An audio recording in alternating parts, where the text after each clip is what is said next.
are now moving westward across the Asian continent to India, and I would like to invite my colleague, Dr. Anju Kumar, the Deputy Ambassador of the Republic of India to Israel. Thank you very much for being here. And our guest speaker, Mr. Ratnesh Jha, I hope I pronounced the name correctly, who is the managing partner of the Cambridge University Press. Thank you very much for being here. You can stand. I can sit here because I don't have to make a presentation. Thank you, Zafrir, and thank you, Yaki, for inviting us for this wonderful event, and I think it is in everybody's interest. Academics is one field where there should be no controversy and no conflict. Shalom, Chaverin. I'm very happy to be here this afternoon, and I'm glad that I got this opportunity to be here. Now, I have been here for 3.5 years. A lot has happened in these 3 years between India and Israel. The relationship has gone to a higher level, a much, much higher level, and lot of things are going to come. Lot of new things, new initiatives are in the making. My personal conviction has always been that academic linkages are the strongest, one of the strongest pillars of any bilateral relationship. And it's been quite some time, few months, my colleague Nitsan will vouch for that. We've been trying to organize a similar kind of summit here. So bringing relevant Indian stakeholders, policy makers, some Indian startups in EdTech sector, and organize a seminar here with the Israeli counterparts and with the Israeli policy makers. And we would be very happy to see that happening in very near future. And as I sit here, I offer an extended invitation to all of you. Please look out for our seminar that we will be doing, and we will have very fruitful collaborations that we would like to have. Now, a last point that I had written down. See, as you would know, India, as Zafrir already told, it's a huge country.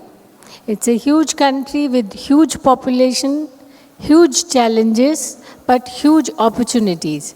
So India is a young nation also. 65% of our population is below 30 years of age. So they are hungry for knowledge. They are sharp brains. They want the opportunity as much as anybody else is exposed to. So our objective on EdTech, introducing EdTech, is twofold. One is to penetrate where, the formal school education has not been able to reach, because now in the world of digitization, many things which were to be done physically earlier can be done online. So we would like online courses, online relevant subjects to be taught to the areas where the internet has already reached, but the good school education has not yet. The second objective is to make the depth of learning better. We want the content enrichment.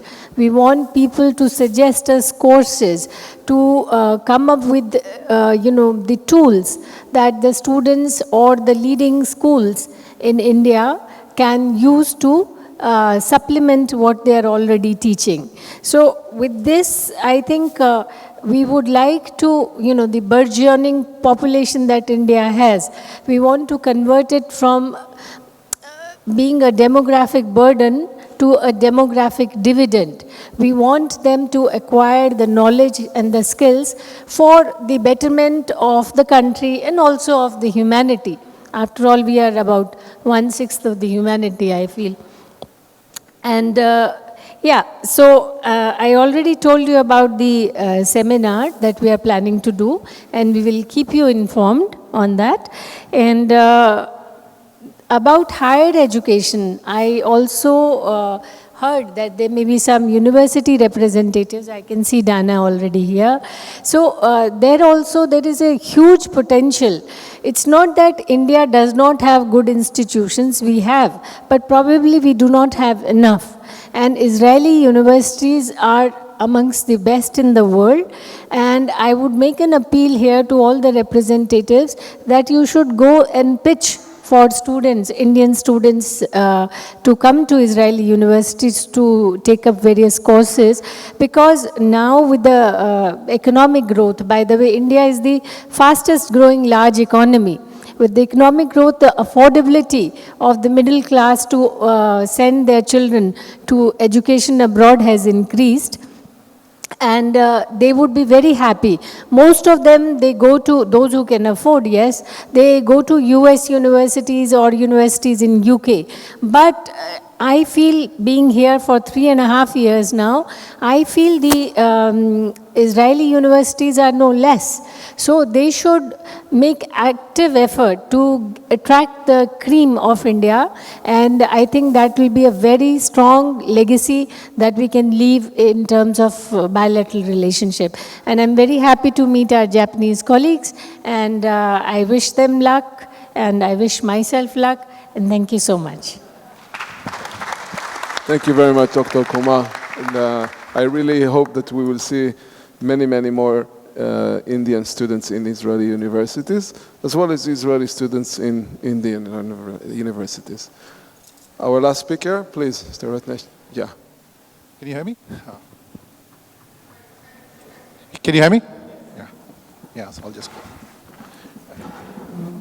Thank you very much, ma'am, and thank you, Yaki, for organizing such a fabulous, such a wonderful trip for us. It was dream to travel Dreamliner, which is Air India, in 6 hours, so I think it's been great, and more than that, 2 days been a great session.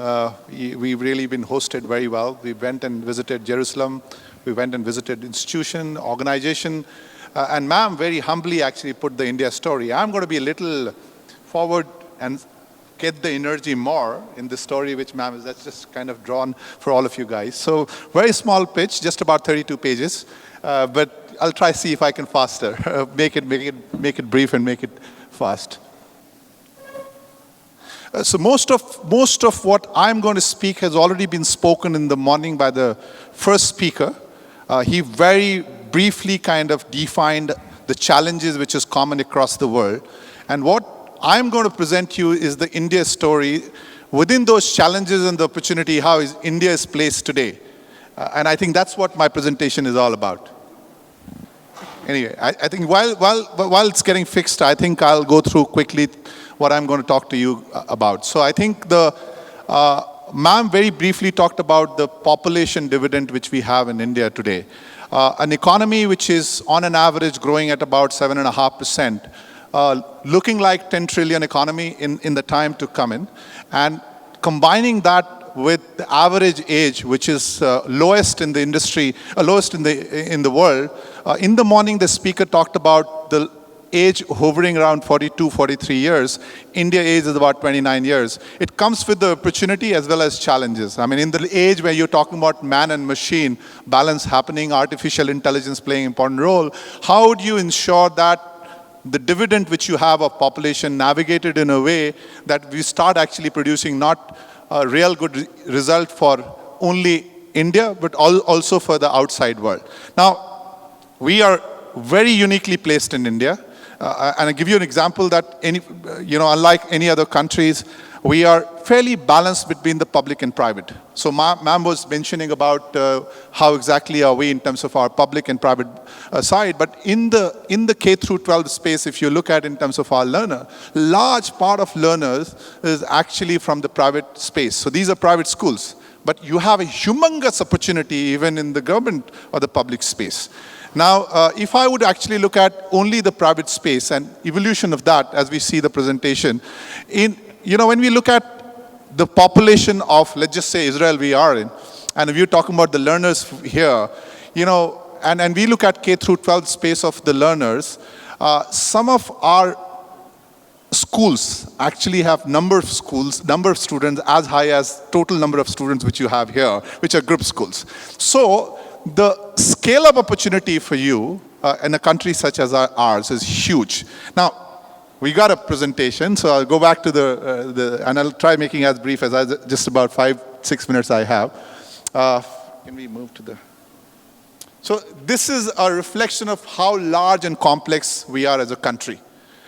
You could see 1.35 billion population, 29 states. Some of the states are bigger than Europe, and 3.3 million square kilometers across. These are all macro what you see here, and this makes you look this country very complex. Each country has its 17, 18 languages. You need to look at content, start actually adapting those content in the local languages.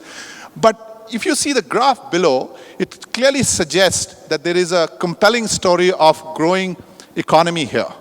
And if you see how exactly that's reflected in terms of the governance side, about over 170,000 CSC, these are government-operated centers across the country. Now, can I move from there? Right, so few more statistics.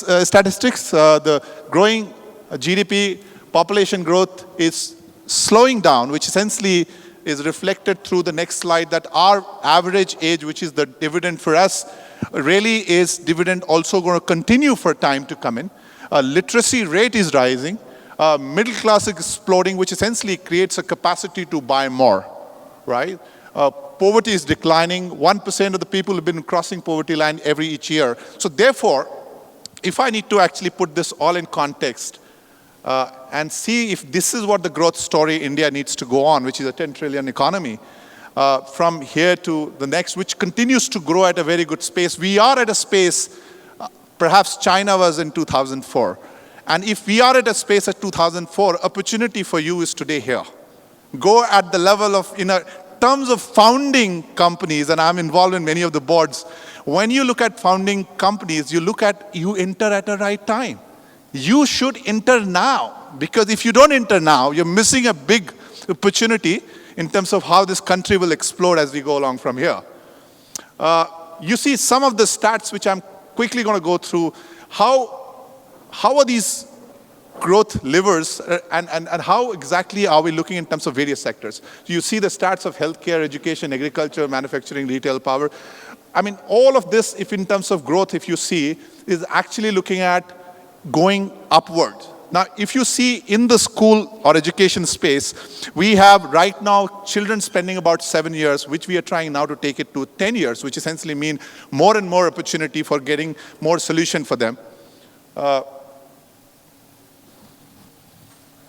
We're consistently growing. You saw the 7.3% graph going up. These are growth, not the monetary growth. These are fiscal consolidated growth, long-term sustained value creation of making a foundation. As very passionately our leader and Prime Minister Modi talks about, that we are making a strong foundation based on a physical intervention. These are not something which is really tomorrow and day after tomorrow. This is a long sustained intervention which we are doing. If you see, these are, in the last few years, we've had very bold set of decisions taken. Last 4 years we've taken a decision of a one tax policy. We have taken a decision in terms of FDI regulation, allowing more and more investment to come in. Our inflation has been actually targeted in terms of making it either a stable or declining numbers. And therefore, what it is doing for the country is actually it is taking our country in a space where the real set of next level desire has actually gone up in every sectors to do more. Within the education in the last 4 years, we have seen many multiple intervention happening, traditional education as well as in the real set of EdTech solutions. So you would see some of these companies done so well in terms of creating value.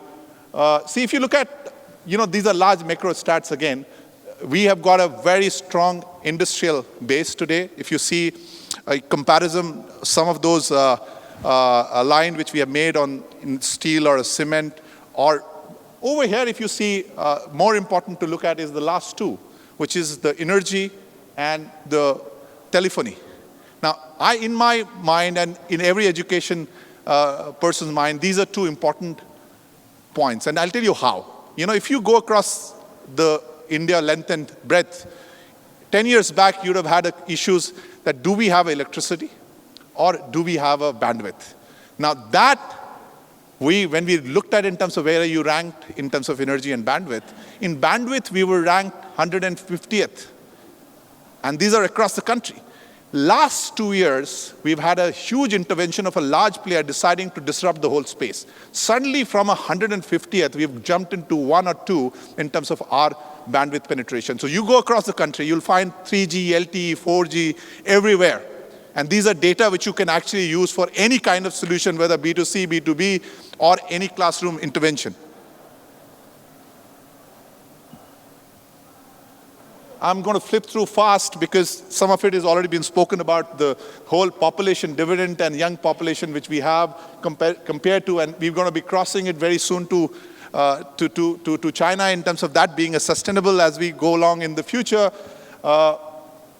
If you see this slide, which, unfortunately in Israel the number is 0, which I don't like, but for India it is 47, which is like surplus manpower. Here I'm going to take pause and say, very briefly, ma'am talked about that dividend, population dividend to population giving us the next set of opportunities. And I think we are today at a level that we actually are surplus of population, surplus of labor. And I think collectively we are looking in terms of solution that how do we convert that to become a real next set of accelerator for our growth, and therefore an opportunity for education, startups and many technology players, that how would the skill get addressed, how will employability get addressed, how will be the 21st century skills get embedded, stuff like what I see outside about coding, computational thinking, how are those things going to be scaling up in this part of the world. So I think those are the kind of opportunity which we have in this country. Now, very quickly, I will come to education now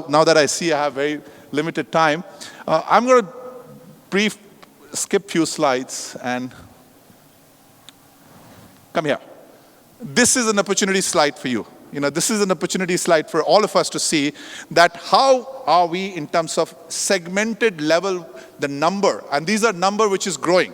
Now, if you look at schooling, that itself is about $40 billion, and you see some of those interventions already happening. We have players who are making difference here. We have other segments equally growing well, and I think if you actually scale this up with the number and the kind of growth, average growth, it looks to be a much bigger number when we get to 2020, 2025. So,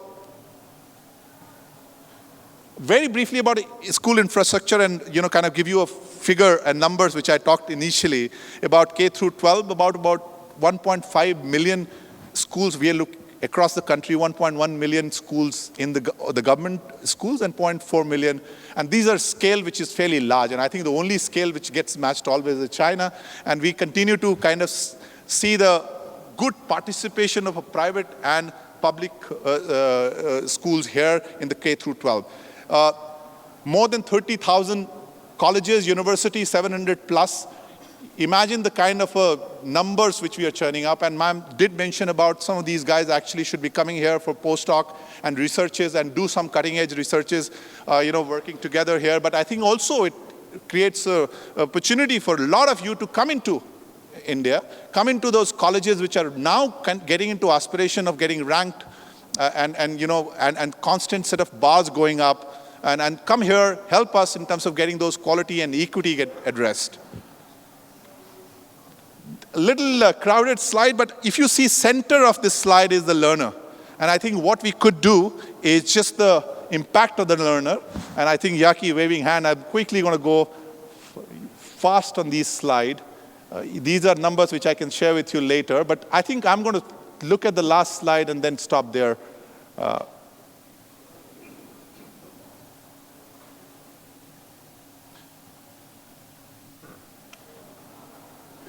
These are the interventions happening in the EdTech space. It's just beginning. You see a story of an online B2C company, which is a Baiju, which has done very well. But I think with that, the point which I'm trying to make, and I'll finish it here, is to see the we do have a huge scale across the ecosystem of education, and you do have a great technology.